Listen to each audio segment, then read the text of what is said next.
അയോധ്യ സരയൂ നദിയുടെ തീരത്ത് മനുവിനാൽ നിർമ്മിക്കപ്പെട്ടു എന്ന് കരുതുന്ന നഗരം. മര്യാദാ പുരുഷോത്തമനായ ശ്രീരാമചന്ദ്രന്റെ ജന്മഭൂമി.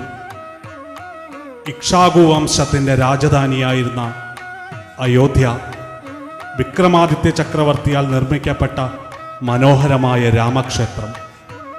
1528 ബാബറുടെ സൈന്യം ആക്രമിച്ച് തകർക്കുമ്പോൾ ലക്ഷക്കണക്കിന് ഹിന്ദു വീരന്മാർ സ്വരക്തം കൊണ്ട് സരയൂരിൽ തർപ്പണം നിർവഹിച്ചു കഴിഞ്ഞിരുന്നു.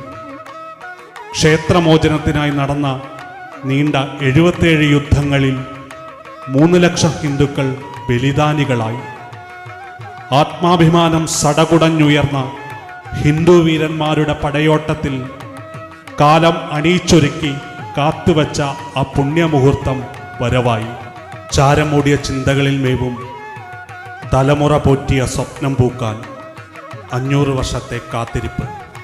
2020 ആഗസ്റ്റ് 5-ാം തീയതി ബുധനാഴ്ച രാവിലെ 10 മണിക്ക് രാമജന്മഭൂമിയിൽ പുണ്യസ്ഥലങ്ങളിലെ മണ്ണും പുണ്യനദികളിലെ ജലവുമായി മന്ദിര നിർമ്മാണ ശിലാസ്ഥാപന കർമ്മം നടത്തുന്നു.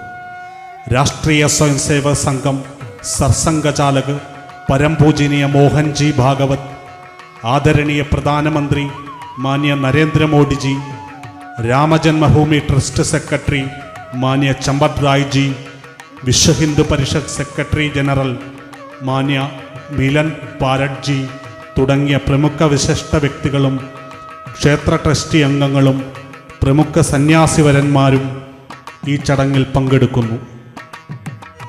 ഇതൊരു ചരിത്ര മുഹൂർത്തമാണ്. ഇതൊരു ധന്യമുഹൂർത്തമാണ്. ഈ പുണ്യകർമ്മം രാമജന്മഭൂമിയിൽ നടക്കുന്ന സമയത്ത് നമുക്ക് രാമനാമം ജപിച്ചുകൊണ്ട് ഓരോ വീടുകളിലും വിളക്ക് തെളിയിക്കാം.